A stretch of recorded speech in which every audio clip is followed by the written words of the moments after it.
Yo, what up? How's it going? And welcome back for another video. In today's video, I'll be showing you guys how to play 6 Legion or 4 Legion variation builds. I've been using this build a lot as a patch of 11.16 to climb a lot of LP, just hit Grandmaster tier. It's one of my go-to comps. I don't one-trick it or anything, but it is a comp that I play a lot. So I thought that I'd share with you guys how to play it. Now, this is going to be more of a Draven-centric build rather than a Riven and Yasuo. The reason that is I just anecdotally find Draven to be a lot more consistent carry. I like building for his items. I like flexing between him and Jack, so it's just easier trying to game plan for playing Draven for me, as well as I've already made extensive guides on Yasuo and Riven as carries. If you want to check those out, I'll leave a link in the description and the comment section below. If you want to know how to play Riven and Yasuo, those are different. They're in different builds, but the way you play the champion and itemize and the whole thought process and how they carry is going to be exactly the same. So if you want to check that out, you can. But with that out of the way, let's get right into the video. So let's talk about your early game, guys. So item start is going to be glove, bow, sword, belt, cloak, chain, in that order. So essentially, we just want the offensive AD items. We want to kind of commit to an AD comp. I personally like playing AD comps a lot better than AP comps at the moment. So that's why I'll go for these aggressive items. Glove is going to be your best bet because Last Whisper is pretty mandatory on AD comps, in my opinion. Also, IE is a great item and stuff like that. So that's why I like to go for it. If you have too many bows, it's okay. You can build a bunch of different items. So, but the game plan is always to build Last Whisper. Now, if you need to build something like a Infinity Edge or Hodge, your early game, and you don't want to hold on for Last Whisper, that's okay. I almost always hold on for a Last Whisper, but if you have a really strong board, you want to streak, you can build an Infinity Edge, kind of worry about your shred later, but and play for more early and mid game. But just know, in most lobbies, if you don't have shred, you're going to not be able to kill the Ironclad players with this build. So just think a lot about that. That can be some elo dependent, but if people are playing Ironclads, you need shred. You need shred. Some other early slams other than Last Whisper are going to be Redemption and Locket. So essentially, you don't want to go for Tier or Rod because they're useless in this build. Unless you're playing Yasuo carry, Tier and Rod is completely useless. We're going to talk more about why Redemption and Locket later and why they're so good. But essentially right now, all you need to know is you need to get rid of those Tiers and Rods because they are useless. You just can't use them. And before you think about Rageblade, don't build Rageblade in this board. You're building 6 Legion, you're building 4 Legion. It is useless. You have so much attack speed, you should just have more damage. So the best way to get rid of those items are with Redemption and Locket. There's also very good early game items, so it can help out your early and mid game and save you a lot of HP. And we'll talk more about them later. All right, early game. So what is your early game comp? So we want to play around Legions. We want to play around Skirmishers. We want to play around Sentinels. That is going to be your easiest transition into Draven or Jax later, which is the 2 champions you're thinking about carrying whenever you're playing this. So that is going to be your easiest setup. You can item hold like a Vayne or a Varus and do like that, and kind of play around your Aatrox and add some Legionnaires there. But it's a little bit harder to make that transition because you're having to hold like units like Leona and Varus and Vayne, stuff like that. So it's just a lot easier just playing around the core of this. Cool. So you're going to item hold your Draven items on either Callista, Olaf, or Nidalee. I just used an example of a realistic board that you could hit early game, right?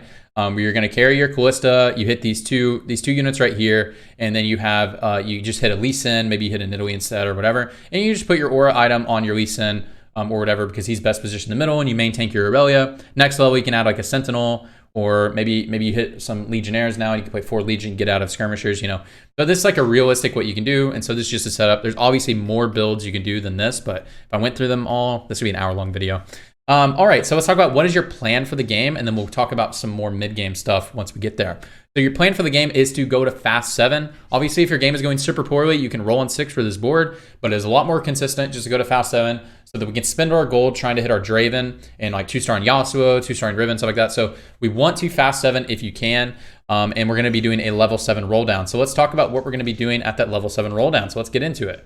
All right, guys, this is going to be our mid-game board. This is an example of hitting a 6 Legionnaire board. Don't really look at the units yet. We're going to talk about it. So we want to do a roll down on 4-1 or 4-3. You're going to need to roll a lot of gold because this is a tempo comp. What I mean by tempo comp, if you don't know what that means, is we are trying to be strong earlier on in the game.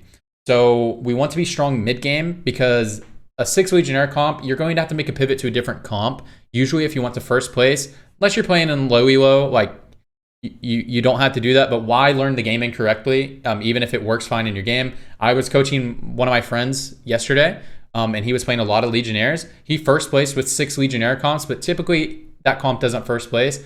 So we want to spike mid game.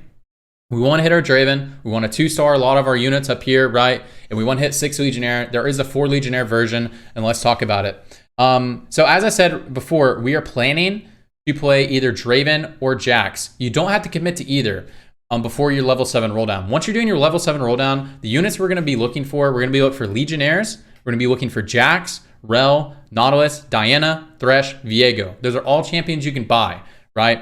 The reason why like Thresh, Viego, stuff like that is because obviously we'll add a Forgotten right here. If we hit a Viego, we're playing Viego. But Thresh is more likely we're going to hit. And the reason I have him positioned up right here is to protect my Draven, right? If somebody jumps my Draven, my Thresh can hook back down here. That's why he's positioned up there. Just position opposite side. Cool. The reason why we're picking up Jax, Rel, and Nautilus is because the easiest pivot from here, if you need to pivot out of Legion because you're just not hitting Draven, but you're hitting Jax, is we just play 3 Skirmisher, 3 Ironclad. We'll just play Jax, Rel, Nautilus, and then and you play 3 Skirmisher plus other stuff. It's harder to make a 6 Skirmisher pivot because you really, if you're playing 6 Skirmishers, you want to upgrade all of your Skirmishers. You can't really look for them because you're looking for Draven and Legionnaires, so you just have too much bench space. Now, alternatively, you can also play Lucian from this spot. But because Lucian can use these items, some of the units are shared, right? But it's just hard when you're doing a roll down if you're thinking about playing 3 different comps, right? If you're trying to think about playing 3 different comps, you're going to roll super slow because you're going to be looking at too many units. You're going to have to make tough decisions. So I find it just to be best to look for 2 different carries. I think it's unlikely that you won't hit either Draven or Jax. Obviously, it does happen. And obviously, if you hit like 2 Lucians on your first roll, you can just look for a Lucian pivot here from this spot. So don't put Lucian out of the door, but we're just going to plan on playing either Jax or Draven from this spot. So let's talk about the comp. The comp is 6 Legion plus either Thresh, Hecarim, Lee, Diana, or Viego.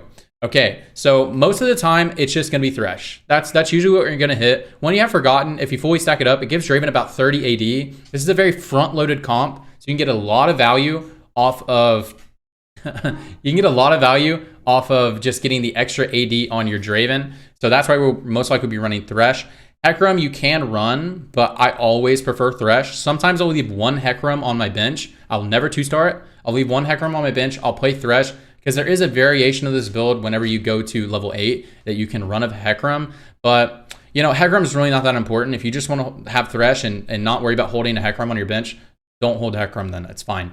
Lee Sin, I will play if I just hit a free 2-star Lee Sin. I don't have a 2-star Thresh. Lee Sin is just a really strong unit. And Lee Sin will only stay in my comp the whole game if I'm going to 3-star him. When I do this roll down, if it looks like I can 3-star Lee Sin, you know, I'll play a Lee Sin 3-star. He's a good unit. He can carry my trash items too. He's a good trash item holder. Diana, if you hit a 2-star Diana, I won't even worry about Forgotten. Diana is so, I mean, she's a really good unit. But she is so good in this comp because what this comp lacks is CC. Look, I mean, just look at my board right now. The only units I have CC is Thresh and Riven. But those are like baby CCs, right? It's just 1 unit and then just CCing like a couple frontliners. Like, who cares? So if you can hit a Diana 2-star, I will always run Diana over Forgotten here. It gives me Nightbringer, and I get so much CC on the backline and can help you out so much. Also, my favorite version of this build at level 8 includes a Diana in it. So it's good to hold Dianas here as well. But don't lose Econ for a Diana if you're not going to play her right here. Okay, so after you do your roll down, hopefully you hit like at least a Draven 1, and hopefully you upgraded your comp right here. If you didn't, you might need to roll a little bit more, but you can stay on 7 if you want to for most of the game.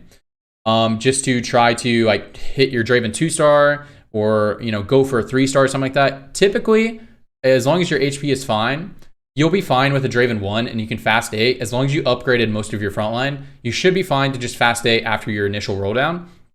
But if you really think you need it, you can roll more gold to try to hit your Draven 2 on 7. Or if you're really close to a 3-star like Riven, Aurelia, Yasuo, don't look for Thresh.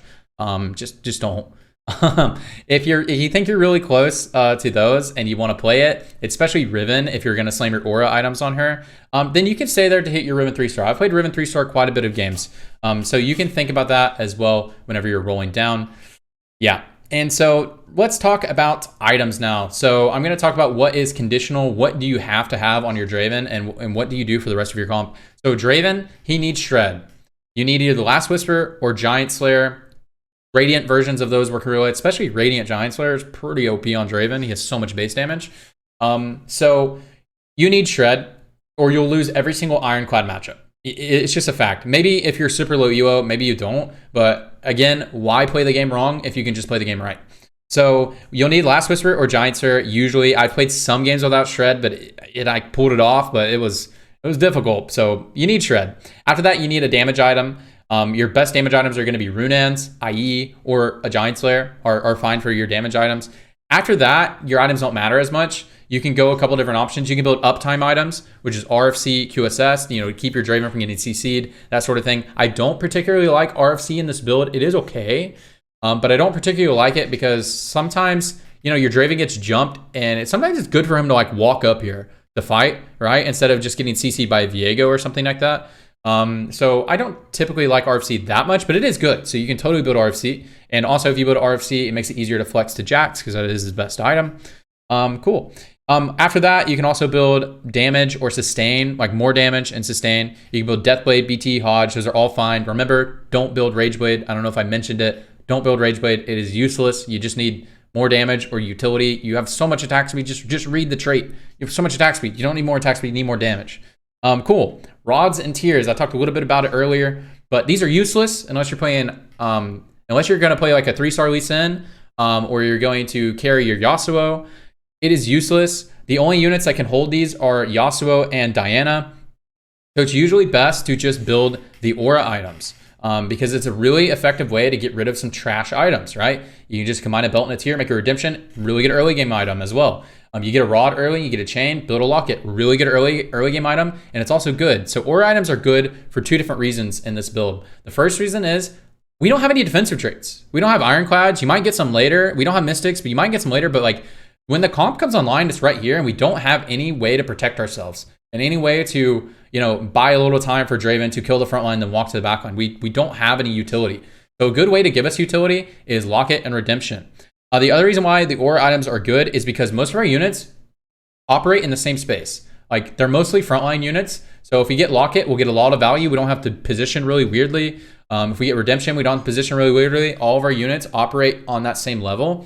So we can get a lot of value from our aura items. I usually slam these on Riven because she is best positioned typically in the middle of the map. So you can get a little bit more value on her stun, right? You can get you maybe stun 3 units rather than if you're on the corner, you stun 1 unit, right? You can actually get some decent value out of this, as well as early game and mid game. It's actually really, really, really important to position Riven correctly, especially if she's your utility carry and not your actual true carry. Okay, let's talk about late game. This is where it gets interesting because mid game, it's real easy. It's real easy to do this, right? But now we get to a late game. All right. Don't pay too much attention to the board I'm showing you right now. There are tons of variations. This is just the easiest one. If you don't know what to do, this is the easiest and strongest one, like that you don't really have to think that much. Okay, so essentially, we're just gonna play 6 legions. This is my favorite variation to just go to immediately, and then we can pivot out of it a little bit later. I'll talk more about like hyper late game, what you need to do to make your board a little bit stronger. But if you don't know what to do, play Diana and Viego. Obviously, if you don't hit Viego, you just play Thresh here for a while. Okay, remember what I said this comp lacks? This comp lacks defensiveness, obviously, but the other thing it lacks is CC. You have no CC in your comp. So Diana and Viego gives you a lot of CC, as well as it puts a lot of threat on the late game comps. So if you don't have CC, just think about what's gonna happen. Think about how great it is to play Aphelios and there's nobody diving him. He can free hit the whole fight, right? Think about playing Heimerdinger or Teemo. If no one's on you, Vel'Koz, Karma. Like those units thrive in situations where they're able to free hit, they're able to ramp up, right? And so we need a way to disrupt that. And the way that we disrupt that is by playing Diana and Viego. These are also just insanely strong units and gives you a lot of cool synergies like Assassins, Nightbringer, and we still haven't forgotten from our Viego. Maybe you're gonna get some like AP items that you need to that you can't really use, so you can put them on Diana. Now you have like a pseudo assassin carry, right? Maybe you get an Infinity Edge. And you just toss out one of these guys so that they can just do a bunch of damage to the backline. So just think about that. That's why I really like that. An alternative version of this comp is you play 6 Legion plus Rel and Viego, or you can play Rel plus Hecarim if you don't hit Viego so that you get the Ironclad. And then also you would hit Kayle. So the whole value of that is you have Rel, the core of Rel and Kayle. And so it gives you redeemed, right? You have redeemed here, and then you add a Rel over Diana and you have redeemed. I would always rather play Diana over this version. But if you hit like a Viego, right, then you can have a Viego jump to backline. You can get CC by positioning your rel correctly and getting the CC tethered onto your Viego. So that is a way for you to get some like pseudo CC on the backline accompanied with your Viego. But yeah, so just think about playing either of those versions. Alternatively, you can drop to 4 Legion. You can drop to 4 Legion and play rel plus Jax and Viego. And then also you can just play around your emblem after that. You can play Diana there, or you can just play Nautilus to get more Iron Chads, right? Or you can play around your emblems because you most likely will have some emblems once you're at this point in the game. So you can do all that stuff. You know, you can upgrade to 8 Legionnaires, right? If you just have the emblems, but I don't think that's very realistic. You're not going to be holding Callistas on your bench, stuff like that. You just don't have room. So I don't think it's very realistic to plan for that, but 8 Legionnaires is a crazy spike. You can totally play 8 Legions. It's a design to be like OP. So you can totally play that. Cool. So, but in just the generic late game comp is this, okay? If you don't know what to do, it's this. All right, now let's talk about hyper late. So this is when there's only a couple players left in the lobby. Maybe you're able to go to 9, maybe you're not. But hyper late, you really need to consider dropping to 4 and 2 Legions. The reason why we want to do that is because this build just falls off. I don't know how much I talked about it earlier, but this board is a tempo board. It spikes really hard on stage 4. It's decent most of stage 5. But once you get to the end of stage 5 and stage 6, if you're still running 6 Legions, unless you have a bunch of 3 stars, you're probably falling off. As I said, I coached one of my friends and he was like in gold ELO and he was winning games of 6 Legions. But as I said, why learn the game wrong? If you're not comfortable making a pivot and you just want to take whatever placement you get with 6 Legions in this board, that's fine. But if you're trying to like min-max and trying to get a little bit better, trying to consistently first place with this board, let me talk to you about it. You're gonna either drop to 4 or 2 Legions and add defensive traits like Mystics or Iron Chads, depending on who's left. You know, there's 3 magic damage, add a bunch of Mystics. I just played a game last night where I played 2 Legionnaires with a 3-star Riven, and it was just Riven and Draven, and then I added 4 Mystics plus like a Volibear and Ivern, something like that, so that I could beat some of the AP players. You know, obviously you can play Iron Chads, you can play, you know, Jax, Rel, Nautilus. If you need to like block like an Aphelios player or another Draven player, something like that. Alternatively, this is the most consistent way to first place, but it's pretty hard. If you go 9 and you're able to pivot to a full legendary board, if you're comfortable doing that, know how to do that, you just like don't run Legionnaire at all. And you just play Akshan with side carry, either Aphelios or Jax. And you basically just sell your Draven, you sell your whole board, and you make a legendary board around Mystics, Ironclads, Volibear, Ivern, and you just carry an Akshan and side carry, you know, a Jax or an Aphelios. The other board that you can do if you want to, if you get like a hyper late game board, you have a lot of money, you can build a Draven Kayle duo carry board. I have first place with a Draven Kayle duo carry, but it is definitely not as consistent as an Akshan carry build. So just think about that. All right, anyways, I kind of went through that a little bit fast. If you guys need to see my notes, that is the end of the guide. If you need to see my notes, I'll leave a section, or I'll leave it in the comment section with all the other stuff that I'm putting in the comment section. It'll be there. All my notes from the video. If you want to follow along with the notes, maybe rewatch it again, or you want to look back at that when you're trying it out in your game, I will have my notes there if you need to look at them. Other than that, I just want to say I appreciate all of you guys. If you made it all the way through a 20-minute video, that is just insane to me. And if you want to leave a comment letting me know you did, I say this at the end of all my videos, I appreciate it so much, and I read it, and it just makes me happy. I read all the comments. I usually respond to all of them. So if you want to leave some friendly words, that would be amazing. I'm not trying to abuse the system to get more engagement. I genuinely read them and I like them, but it obviously does help getting more engagement for you know, growing the channel, all that good stuff. But I truly do love making these guides, and I love seeing you guys learn and all that good stuff. So yeah, other than that, I stream most days. I take like 1 or 2 days off a week, but I stream most days at twitch.tv/TrajanTFT. I am currently trying to hit I'm trying to hit Challenger right now. My main goal is just have fun. Like, I want to enjoy the game, but I also want to be better. So we're trying to climb the Challenger right now. I'm in Grandmaster tier, but we'll hit Challenger eventually. So if you want to join me on the grind, you can join me there and check it out. We have a good time over there.